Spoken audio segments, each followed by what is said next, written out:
MP Etela Rajender బీసీల ద్రోహిగా మారొద్దన్నారు TPCC general secretary Chenagani Dayakar. Congress ప్రభుత్వానికి పార్టీకి మద్దతుగా బీసీలు కలిసి రావాలని పిలుపునిచ్చారు. ఇక ఎవరు చేయని విధంగా సీఎం రేవంత్ రెడ్డి హయాంలో బీసీలకు 42% రిజర్వేషన్ల కోసం ప్రభుత్వం నిర్ణయం తీసుకోవడం చారిత్రాత్మక నిర్ణయమన్నారు. కేంద్రంలోని బీజేపీ సర్కారు బీసీ బిల్లును ఆపిందని ఫైర్ అయ్యారు. బీజేపీ ఎంపీ ఈటెల రాజేందర్ స్థానిక సంస్థల ఎన్నికల నోటిఫికేషన్ ముందు నుండి ఈటెల రాజేందర్ విషప్రచారం చేశారని ధ్వజమెత్తారు చెనగాని దయాకర్.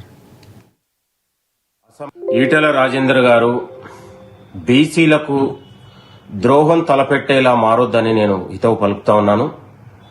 రాష్ట్ర ప్రభుత్వం, రేవంత్ రెడ్డి గారి ప్రభుత్వం దేశంలో ఏ రాష్ట్రంలో 75 ఏళ్ల నుంచి స్వాతంత్రం వచ్చిన నాటి నుంచి ఏ రాష్ట్రంలో చేయలేని విధంగా స్థానిక సంస్థల్లో 42% అసెంబ్లీలో ఆమోదం చేసి, కులగణన చేసి, కేబినెట్ తీర్మానం చేసి, ఒక డెడికేషన్ కమిషన్ వేసి, ఒక చట్టబద్ధంగా రాజ్యాంగబద్ధంగా అత్యంత చిత్తశుద్ధితో ఈ రాష్ట్ర ప్రభుత్వం బీసీలకు 42% స్థానిక సంస్థల్లో ఏర్పాటు చేయాలనే ఆలోచనతో ముందుకొచ్చినటువంటి బిల్లును ఇవాళ కోర్టుల ద్వారా, ఇవాళ గవర్నర్ల ద్వారా, కనీసం రాష్ట్రపతిని కూడా కలిసే అవకాశం కూడా బీజేపీ కేంద్ర ప్రభుత్వం ఇవ్వలేదంటే బీసీల మీద ఎంత కక్ష సాధింపు చర్యలకు పాల్పడుతుందనే విషయాన్ని ఈరోజు మన కళ్ళకు కన్నట్టు కనబడతా ఉంది.